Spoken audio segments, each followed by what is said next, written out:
Yeah, I'll react to that, sure. Okay. The American Civil War from the European perspective. Cool. Let's watch. Hi guys, my name's Connor. I like to learn about things on YouTube. Let's go. It's my first video of the day. All right, I'm waking up. It is a cold morning in the winter of 1861, and a northern lawyer is enjoying breakfast by the fireplace.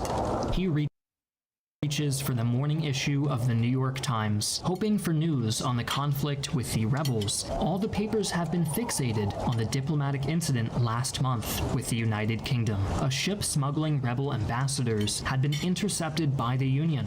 But surely, the situation can't be as serious as the paper suggests. The affair will probably be resolved in the coming days. But as the lawyer begins reading the paper, he is shocked. The front page story is much different today.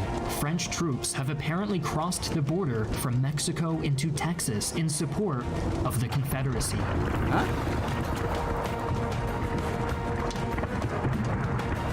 Is this payback for not... has escalated. Is this payback for not helping them with debts after they helped us in the American Revolution? The war has escalated.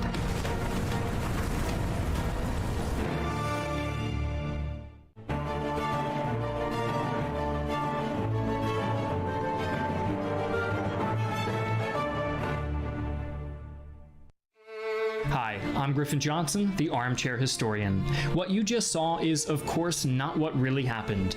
The British and French did not intervene in the American Civil War, and in this video, we're going to explain why. Additionally, we'll explore how other European powers responded, and ultimately why the conflict did not cross the Atlantic. Before we look at the European perspective, let's take a moment to thank our sponsor. Unless you've been living Guys, any of the things I watch, make sure to use their King promo Cotton codes. embargo, you've heard of Raid Shadow Legends, but what you might not have heard is that it's the most continuously gratifying mobile game around, with 500 champions to collect, each with their own unique skill trees and millions of artifacts to earn, equip, and upgrade. There are more than a dozen faction themes, but I prefer the historically inspired ones. The Bannerlord's Lugan the Steadfast reminds me of a stoic feudal lord, and Errol of the Sacred Order looks like he stepped right out of the Battle of Grunwald, and within the last couple weeks they've added a load of new updates. First, they've just added champion fragments, which are pieces you can earn to summon specific champions. Right now you can also get the amazing Krila Witch Arm. It ends August 28th, so don't wait around.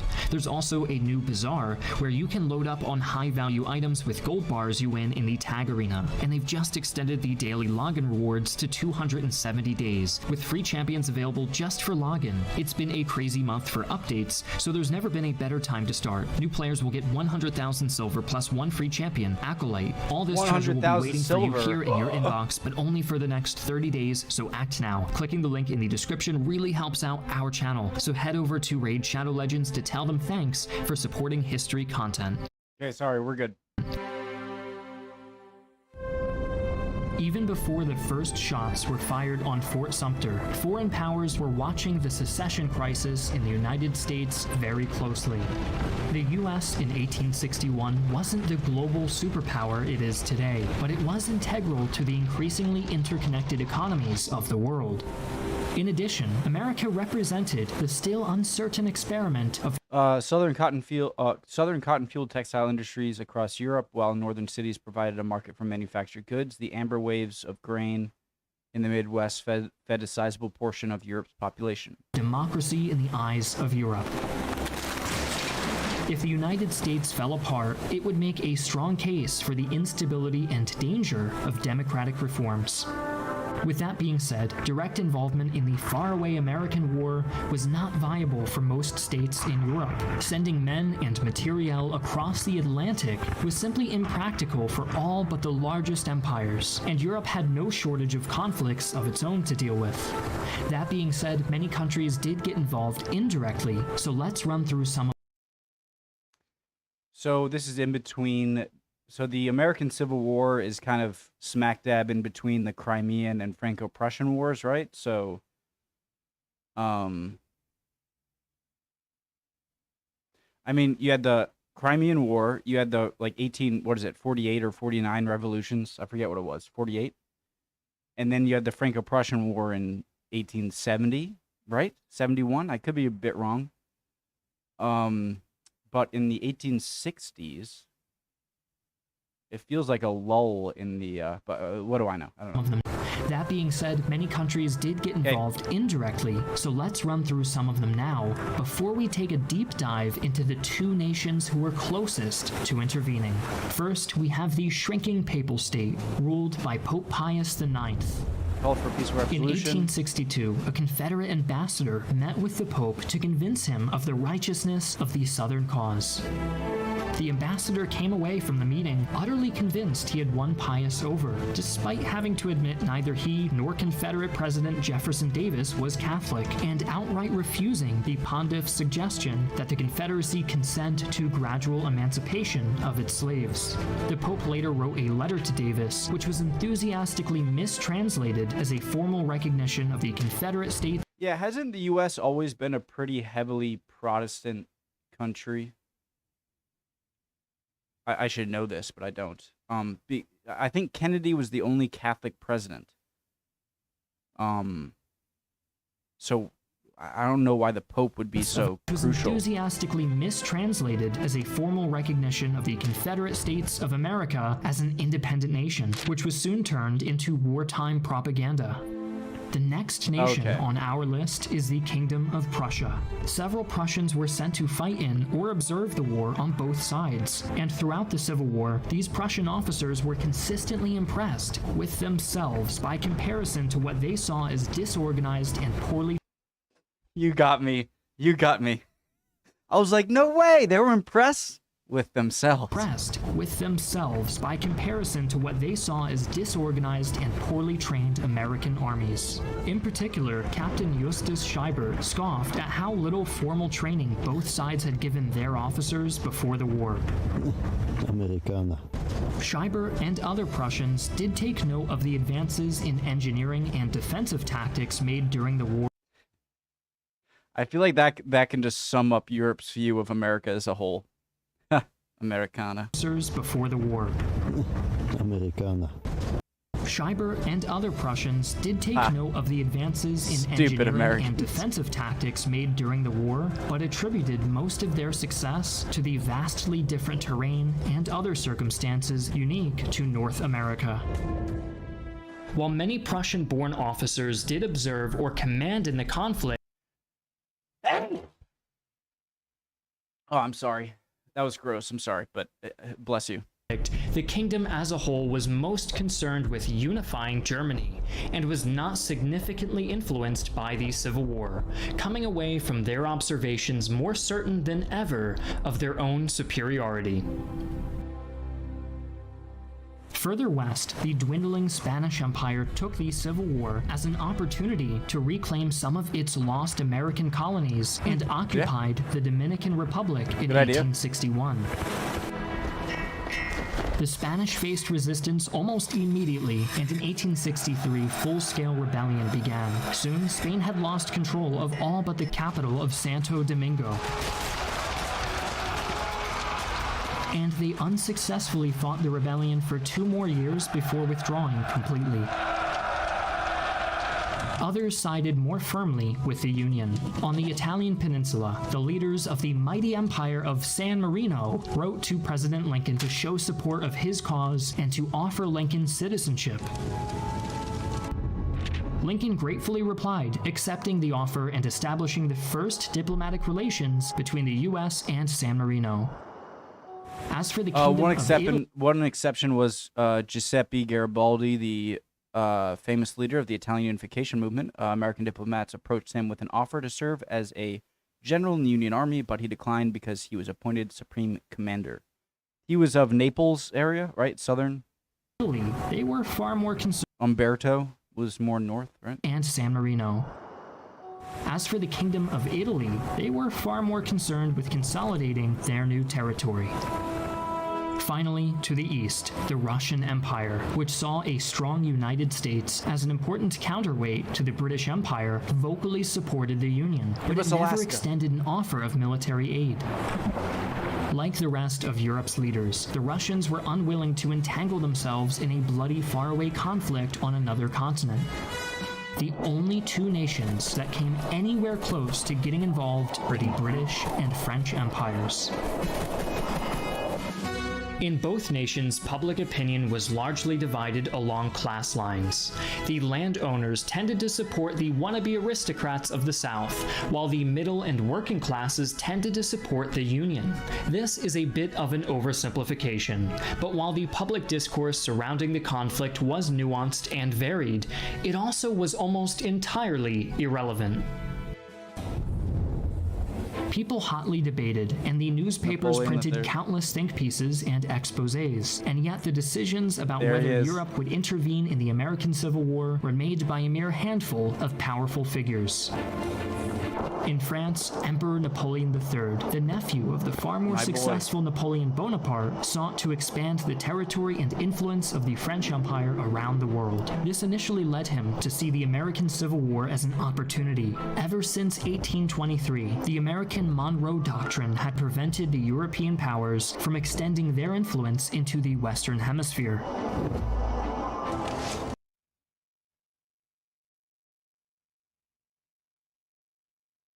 Okay, so, alright. We won't mess with you, you don't mess with us. Extending their influence into the Western Hemisphere. But with the House now divided against itself, the Americans were once again vulnerable to European exploitation.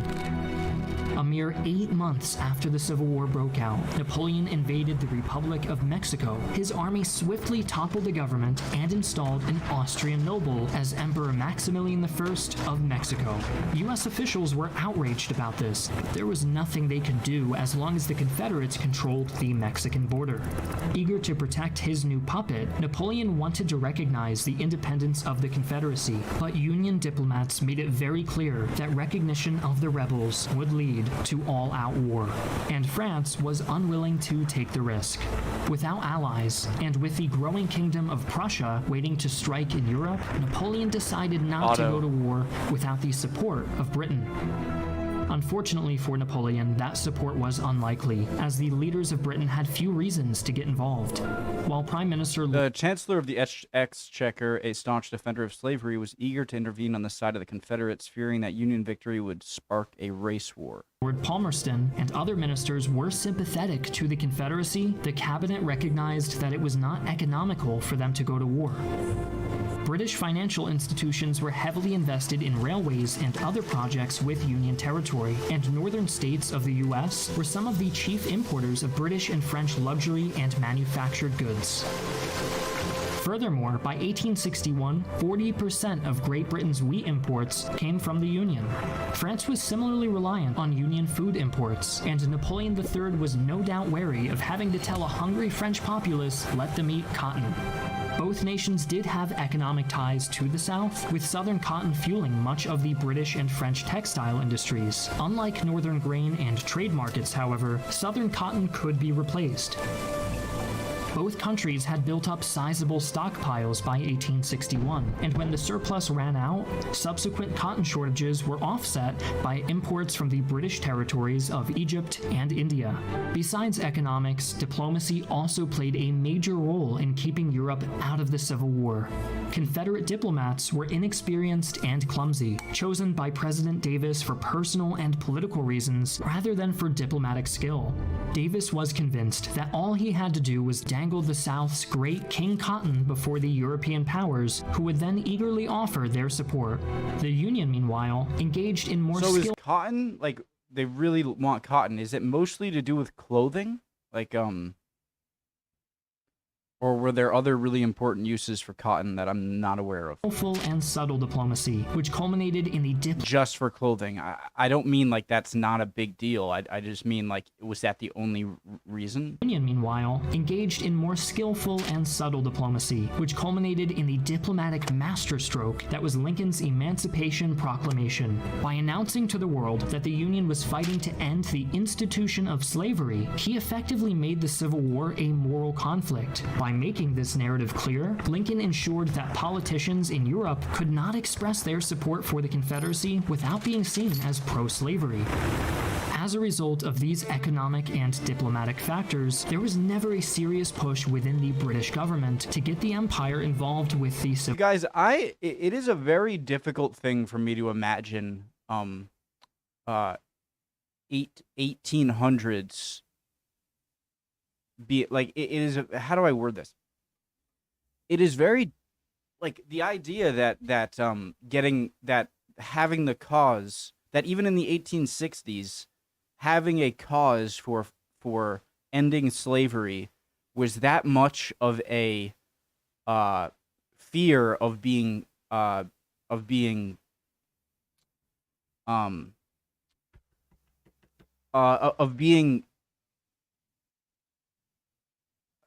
accused of wanting to keep it was such a powerful, like, oh no. I imagined people in the 1800s. It's like when hearing when I was learning about Queen Victoria in the biographics video, how she would, when she got a tutor in India and started giving him other jobs, she would accuse people of being racist if they questioned how high she promoted this guy. It's such an odd thing for me because I'm like, wait, it's the 1800s and racist is a like whoa term. When I think of the 1800s, I'd imagine like I imagine they just didn't care about this stuff as much as they obviously seem to. And does that make sense? Like the amount of like whoa, we do not want to be seen on the side of slavery in the mid 1800s is such a strange thing for me to try and grasp. I hope that makes sense. Pro-slavery. As a result of these economic and diplomatic factors, there was never a serious push within the British government to get the empire involved with the Civil War. The closest the empire ever came to intervening was the Trent Affair, when two Confederate diplomats attempting to travel to Europe aboard a British ship were intercepted and seized by the Union Navy. The boarding of a British vessel and the abduction of its passengers infuriated the British public, parliament, and cabinet, and a demand for the prisoners' release and a full apology was immediately sent to Washington, D.C. Meanwhile, thousands of additional troops were dispatched to Canada, and the Royal Navy was placed on high alert.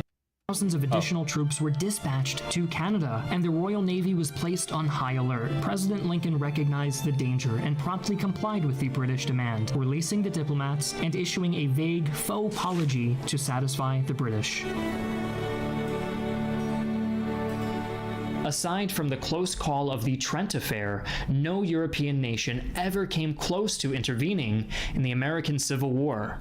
Even if the combined might of Britain and France could have changed the course of the war, they were both ultimately deterred from involvement by the skillful diplomacy of the Union and, of course, economic concerns.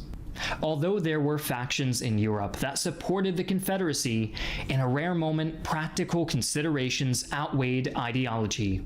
In the end, the nations of Europe chose to leave the American Civil War to the Americans. Thanks again to Raid Shadow Legends for making this video possible. Cool video. Click their link in the description to help out our channel. Really great video as always from Armchair Historian, guys. If you could answer any of my questions, I would really appreciate it. And I hope you learned something or can teach me something. All right, guys. Love you guys. Hope you're all doing well. If not, chin up. You'll be fine. All right. Bye, guys.